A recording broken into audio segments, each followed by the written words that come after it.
itu,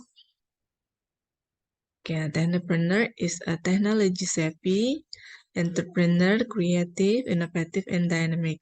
Ini menurut Saladurai 2016. Nah, berikutnya ini problem statement, permasalahannya ya. Masalahnya yang tadi, along with the fast fashion issue, raising awareness and practice of sustainability is critical. Jadi kurangnya orang-orang peduli terhadap fast fashion, jadi dibutuhkan ya kepedulian atau raising awareness and practice atau ya praktiknya di bidang tentang sustainability ya yang sangat kritis gitu.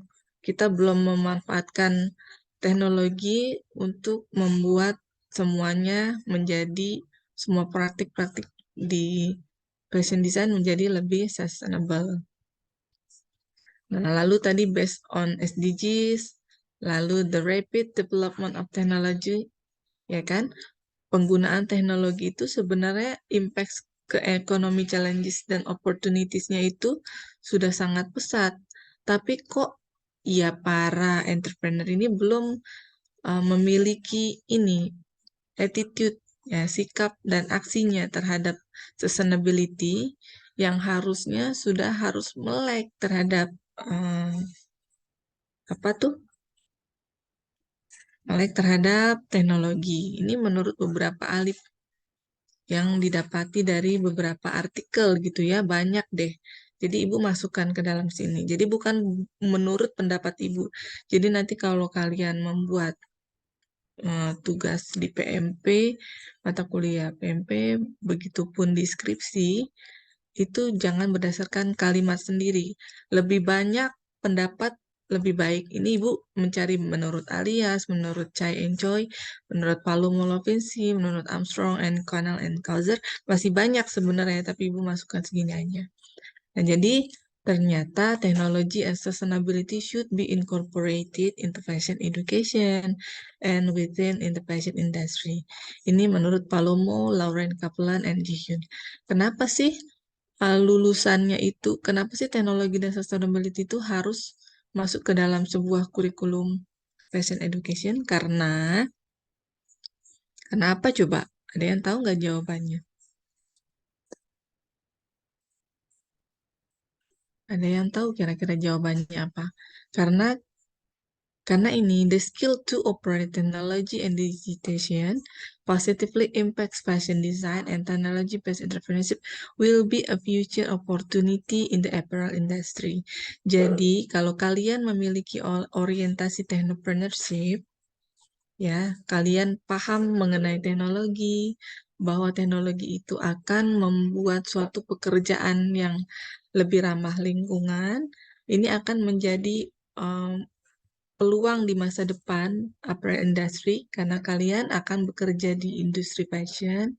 Jadi kalian yang memiliki sikap, attitude dan kepedulian ya, awareness, kesadaran gitu ya bahwa dunia ini harus berubah gitu.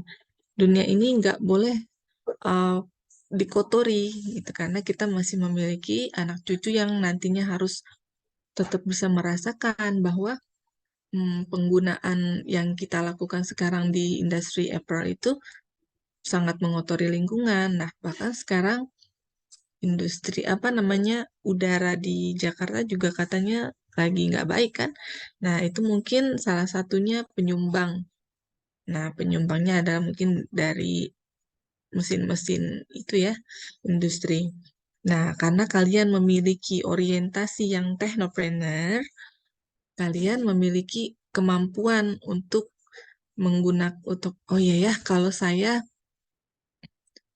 pakai kertas terlalu banyak untuk membuat pola dan salah lagi, lebih baik saya menggunakan membuat pola dengan menggunakan, kalian membuat pola dengan apa tuh? Selain menggunakan, kan udah menggunakan komputerisasi kan ya? Ya, terus kalau misalnya kalian membuat baju, polanya mungkin sudah lebih baik ke zero waste yang tidak ada sampah misalnya. Atau jikapun ada sampah yang tersisa, bisa digunakan menjadi tas mungkin atau didaur ulang kembali, di reuse, recycle, ya kan? Nah, itu harus harus timbul dari kesadaran diri masing-masing. Itu yang harus dipunyai oleh seorang seorang teknopreneur gitu. Jadi seorang teknopreneur itu bukan sekedar entrepreneur ya, tapi seseorang yang memiliki kesadaran dan sikap bahwa hmm, apa namanya penggunaan fashion itu harus lebih mengarah kepada bagaimana menghasilkan sisa-sisa yang tidak mengotori lingkungan hidup. Nah, itu yang mungkin Ibu belum melihat dari presentasi kemarin. Maka muncullah si teknologi technopreneur orientation. Gitu ya. Makanya technopreneur fashion should be embedded, harus dimasukkan in sustainable fashion design kurikulum. Nah, ini kalian lihat sekilas aja lah ya. Nanti kalian pusing. Nah, ini ya. Tapi gimana ya kalau nggak dijelaskan, kalian nanti kurang lengkap ya. Nah, jadi yang dinamakan problem statements atau em, latar belakang masalah itu kompleks gitu. Makanya nanti kalau saat kalian membuat skripsi, yang paling penting itu latar belakang masalahnya itu apa. Nah, ini latar belakang masalah ibu itu ini. Yang tadi, yang ini berdasarkan statement para ahli dari berbagai jurnal, Scopus, dan Google Scholar gitu ya. Dan ini adalah supporting evidence atau yang melengkapi. Ibu cari lagi, kayaknya ini masih belum lengkap deh gitu. Makanya ibu cari lagi di problem statement. Dan the problem and issues of this research are supported by preliminary study. Jadi ibu bikin nih preliminary study. Apa sih yang dimaksud preliminary study? Jadi ibu sedikit-sedikit kuliah PMP nih ya. Jadi sedikit menjelaskan jadinya. Jadi preliminary study itu adalah studi pendahuluan. Apa iya gitu ya? eh, Mahasiswa fashion design itu sudah mengenal technopreneur orientation. Apa iya technopreneur orientation itu belum ada sama sekali di busana? Nah, jadi ibu membuat preliminary survey terhadap 80% of students and alumni menggunakan 80%, 80 students and alumni. Ternyata ini hasil preliminary survey ibu ya. 80% of students and alumni sudah mengetahui nih konsep dari sustainability. Namun, however, only 25% yang melakukan atau berpraktik menggunakan teknologi di setiap proses pekerjaan mereka, meskipun despite 80% understanding technologies environmental benefits. Meskipun ini sangat disayangkan karena karena 80% itu sudah mengerti kalau teknologi itu akan memberikan keuntungan pada environment lingkungan, tetapi kok ya baru 25% gitu ya. Nah, ini Ibu lakukan survei dengan Google Form. Lalu yang kedua, Ibu masih belum puas. Ibu mencari lagi latar belakang masalah dari hasil tracer study. Ternyata benar, the relevance of the curriculum for the apparel industry itu only 60%. Jadi kurikulumnya masih belum sesuai. Yang dimaksud kurikulum belum sesuai itu adalah mata kuliah mengenai technopreneur orientasi, technopreneur dan inovasi itu belum uh, belum termasuk ke dalam kurikulum, terutama yang mengenai fashion design sustainability gitu ya. Lalu ibu masih belum puas nih. Latar belakang masalah ibu mencari dari expert. Ibu menginterview akademisi, fashion designers, entrepreneur, fashion technology expert, and apparel industry. Dan mereka menyatakan juga bahwa dari lulusan yang udah ada sekarang, kayaknya ada yang harus diperbaiki deh. Mereka harus memiliki technopreneur orientasi. Jadi, ternyata benar nih, existing curriculum does not incorporate sustainability or technology and digitization. Jadi, banyak alumni yang belum menguasai teknologi, banyak alumni yang belum mengerti bahwa teknologi itu penting gitu ya. Lalu di secondary resources, Ibu cari lagi nih. Ibu mereview dari existing fashion design curriculum. Ibu lihat dari kurikulum-kurikulum yang sudah ada sebelumnya, apakah iya sudah belum ada yang menggunakan teknologi gitu ya. Jadi Ibu cek. Nah, jadi it is necessary to develop a standard guidelines. Jadi ini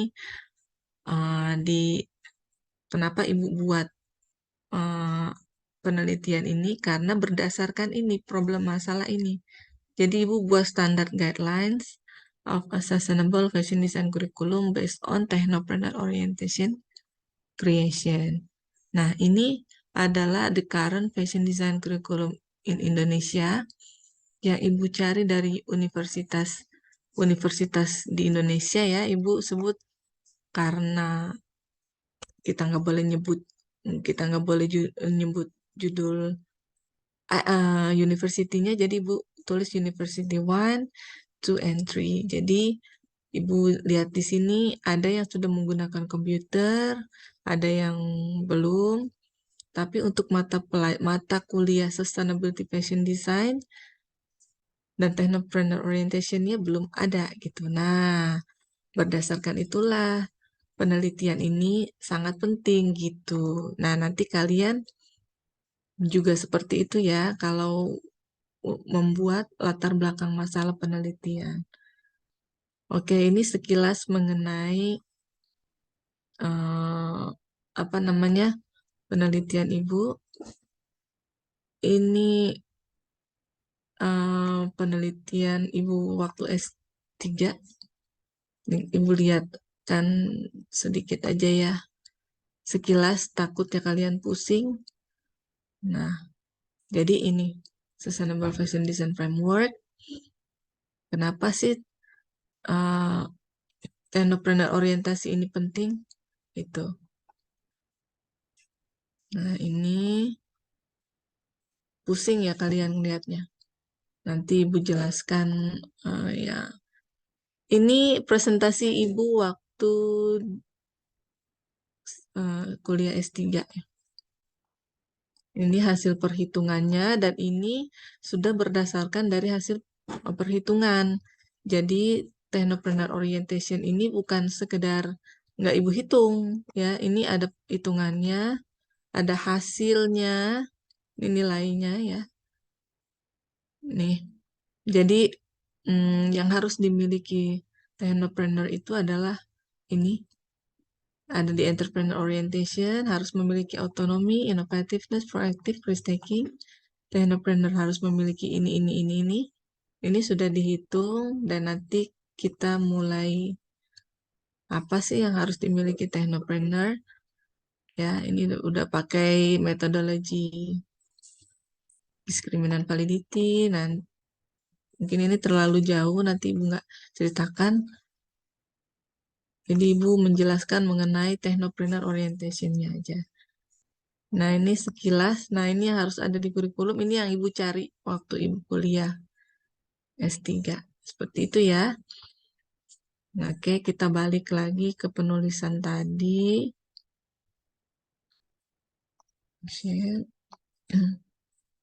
Ini udah balik lagi ke penulisan Ibu. Ini jadi dari Ibu perkuliahan Ibu judul besar Ibu tadi itu bisa dipecah penelitiannya menjadi bisa lebih dari 10 ya jurnal artikel kalau mau dibuat gitu.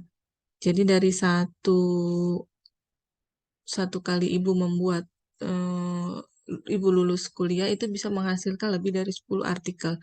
Nah, ini adalah salah satunya gitu ya yang Ibu cari untuk merumuskan. Tadi Ibu harus cari dulu apa sih sebenarnya technopreneur orientation itu. Tuh ya. Oke, kita mulai dari sini. Technopreneur, what is technopreneur? Kalian udah lihat belum? Ini, Sudah, Ibu. ada ya. Nih. Nah, jadi orientasi teknopreneur itu masih jarang gitu, apalagi di fashion design.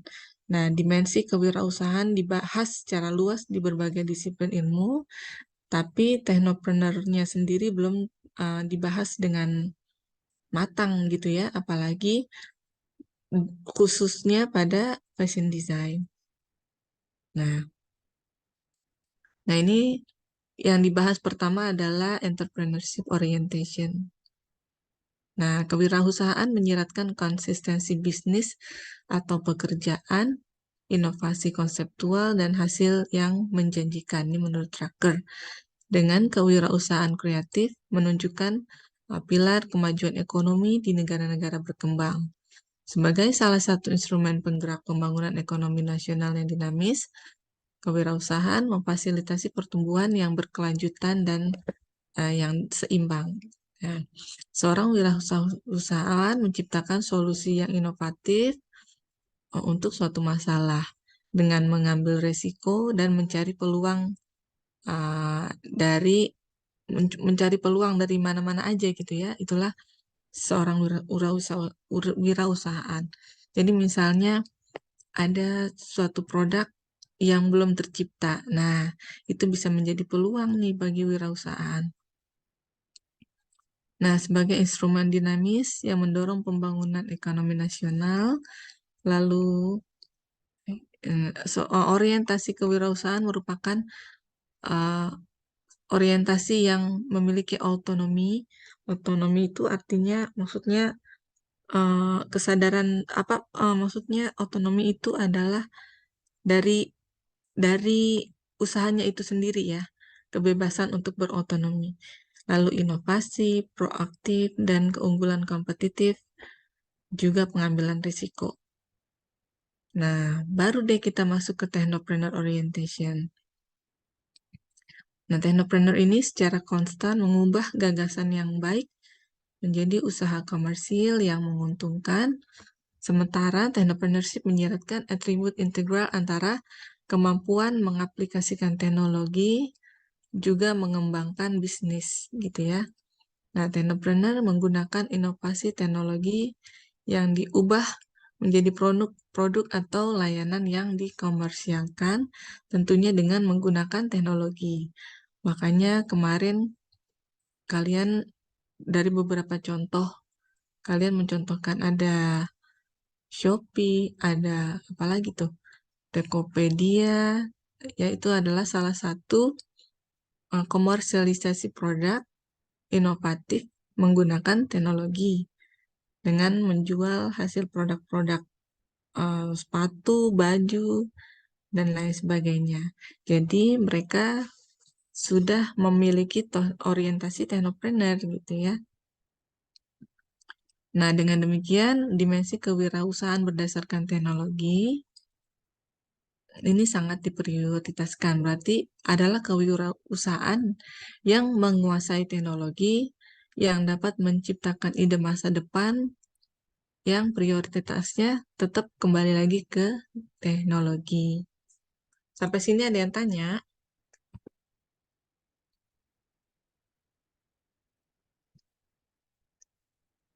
Ada yang tanya nggak? Apakah sudah jelas? Apakah belum?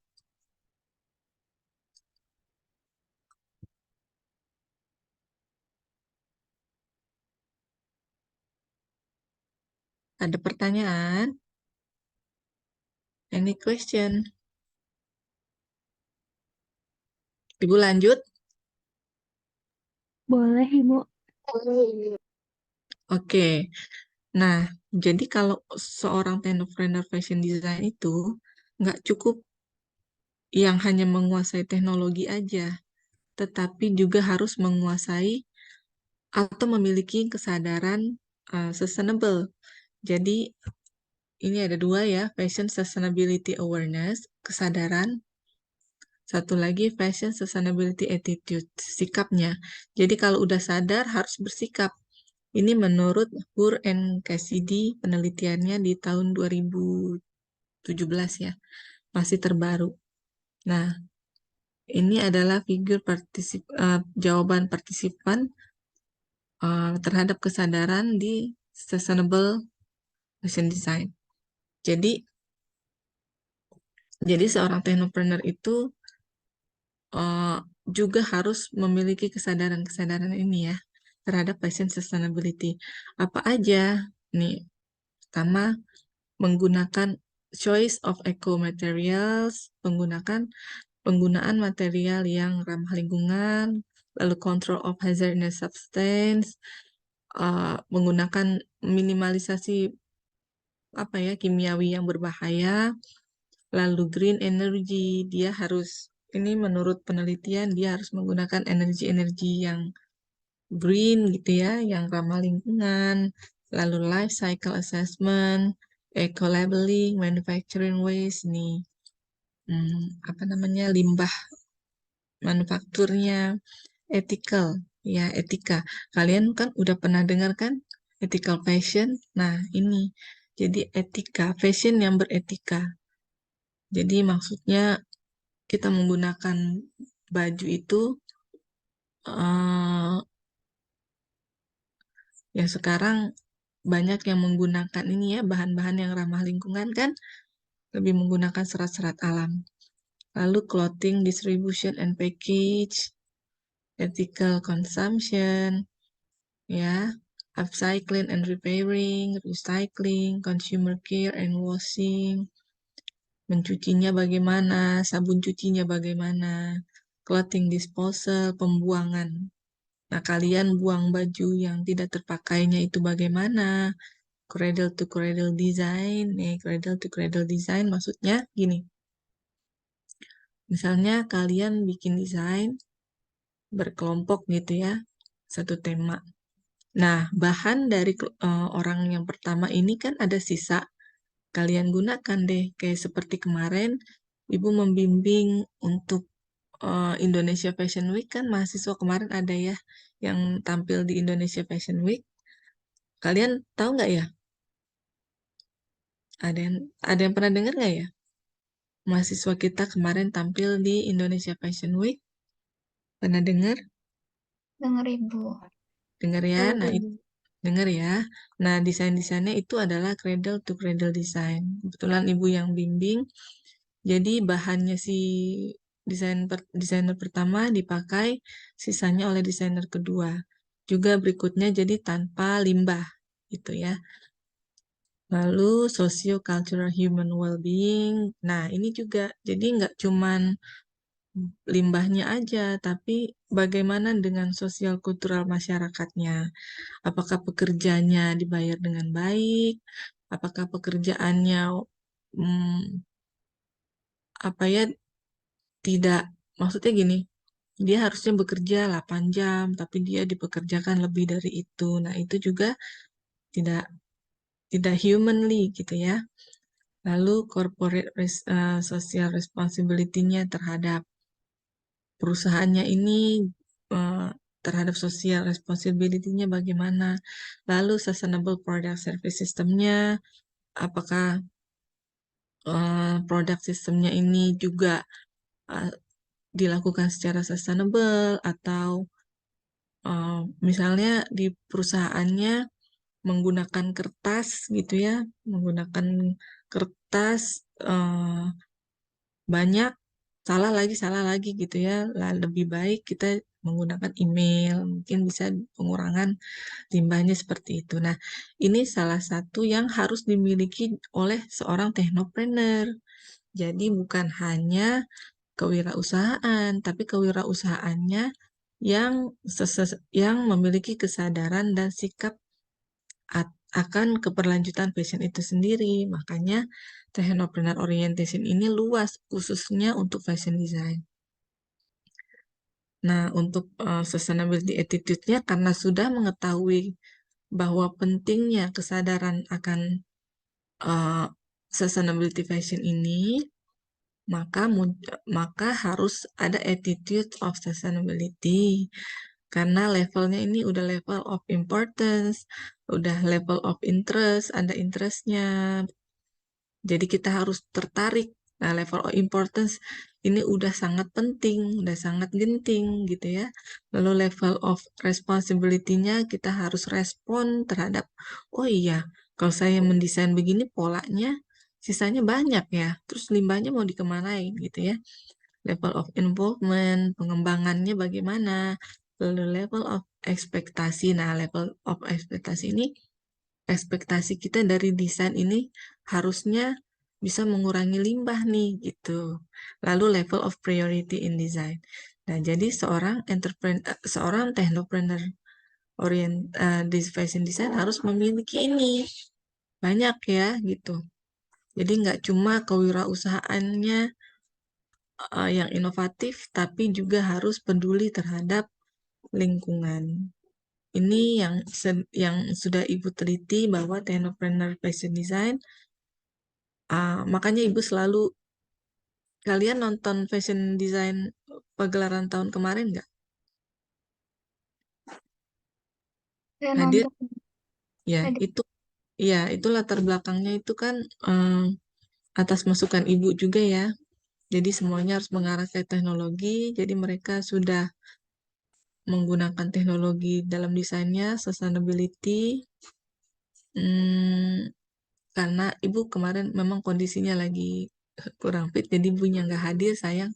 Padahal untuk merumuskan nanti kalian kalau Ibu nggak tahu ya masih bisa nggak membimbing pagelaran lagi karena pagelaran menurut Ibu mata kuliah yang kompleks waktu itu memang Ibu concern banget di awal-awal pagelaran dalam mereka mendesain mata dalam mereka mendesain satu orang kan mendesain 60 desain ya. Ibu harus memilih, bukan memilih juga ya, merumuskan desain mereka sehingga jadi satu kesatuan tema itu bikin ibu sampai nggak sempet makan dan lain sebagainya, akhirnya ngedrop gitu. Nah, jadi ini pun ibu ngajar masih belum bisa terlalu lama ya. Jadi karena ibu mungkin kemarin perfect banget ngajar di mata kuliah pagelaran di awal-awal, karena yang penting itu memang latar belakang. Jadi nanti kalau kalian bikin pagelaran, kalian pagelaran berapa tahun lagi sih? Tahun depan ya? Tahun depan ya? Atau 2 tahun lagi? Nah, itu kurang tahu Ibu. Ini semester Dua berapa? tahun lagi 2 tahun lagi. Nah, semester 5. semester 5 mungkin udah dirancang ide-idenya dari sekarang. Karena supaya memudahkan juga ya. Kemarin karena idenya Ibu rasa di awal dari tim acara ada yang kurang, jadi Ibu tambah-tambahi, Ibu masuki teknologi, itu akan kalian hadir kan di sana ya? Karena Ibu nggak hadir, jadi yang Ibu ingat aja gitu bahwa intinya yang hadir di sana menonton itu memahami bahwa pentingnya teknologi itu bisa mengurangi limbah fashion. Kalian dapat nggak intisari dari pagelaran kemarin? Itu maksudnya.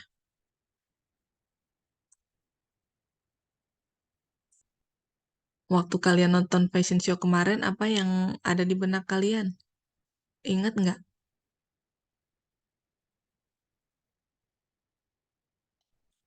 Kita sudah menggunakan teknologi kan ya? Baik teasernya juga udah robotik ya, Ibu lihat kemarin kan? Dari beberapa kali bimbingan. Ya, udah gitu kita juga sudah meminimalisasi penggunaan booklet. Jadi kita menggunakan e-book gitu yang bisa dilihat oleh semua orang tanpa dengan meminimalisir limbah kertas, lalu uh, apalagi ya kemarin itu tiketing juga udah nggak menggunakan kertas, tapi tiketing dengan menggunakan e-web kalau nggak salah ya. Terus apalagi? Ya pokoknya intinya kita mencoba untuk orientasi teknopreneur ini kita bawa ke dalam setiap mata kuliah kita. Misalnya kalian nih, jadi mata kuliah teknopreneur orientasi ini juga bukan hanya sekedar mata kuliah, tapi harus diterapkan ke masing-masing kayak kalian. Kalian sedang kuliah apa misalnya? Busana anak gitu ya. Oh iya, karena udah mengenal technopreneur orientation, berarti gua saya harus membuat busana anak yang seperti apa nih gitu. Ternyata kalau kalian lihat lagi, oh iya ya, limbah yang dihasilkan masih banyak sisa. Gimana ya caranya? Atau dibikin aksesorisnya, atau dibikin apanya. Jadi kalian udah memiliki orientasi technopreneur yang memiliki kesadaran dan sikap terhadap mm, limbah itu sendiri dari teknologi gitu ya. Paham nggak maksud Ibu di sini? Jadi mata kuliah teknopreneur orientasi itu harus diaplikasikan ke dalam setiap mata kuliah.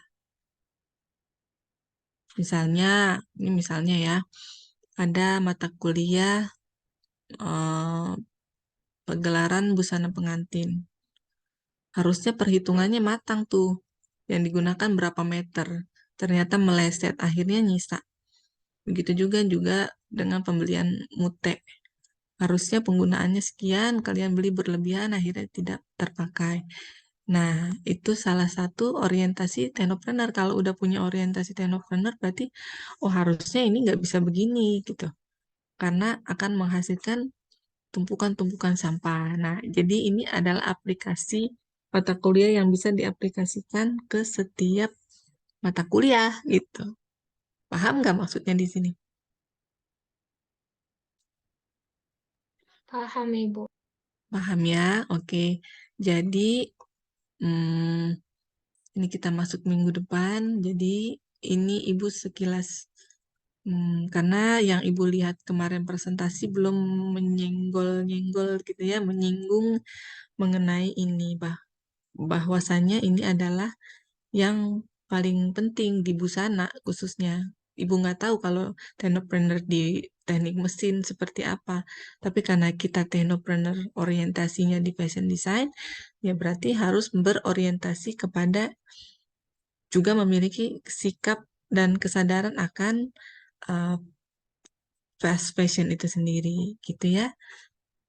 Ibu belum bisa ngajar lama-lama, Ibu baru bisa sampai sini dulu gitu ya. Nanti kita lanjut di minggu depan. Ada pertanyaan sampai sini?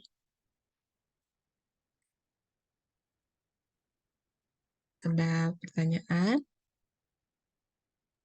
Ibu, Hmm, untuk PPT-nya boleh di-share gak, Bu? boleh nanti Ibu share ya. Terima kasih, Bu. Iya, sama-sama.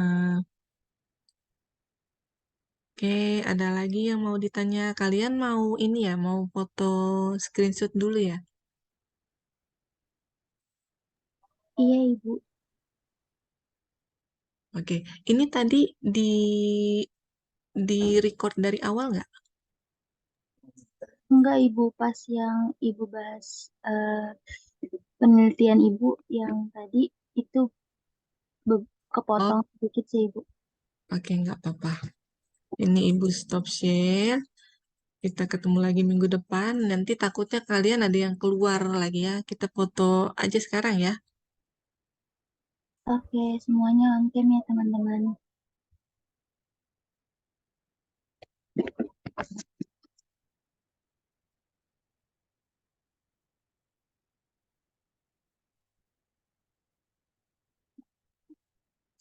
Bentar.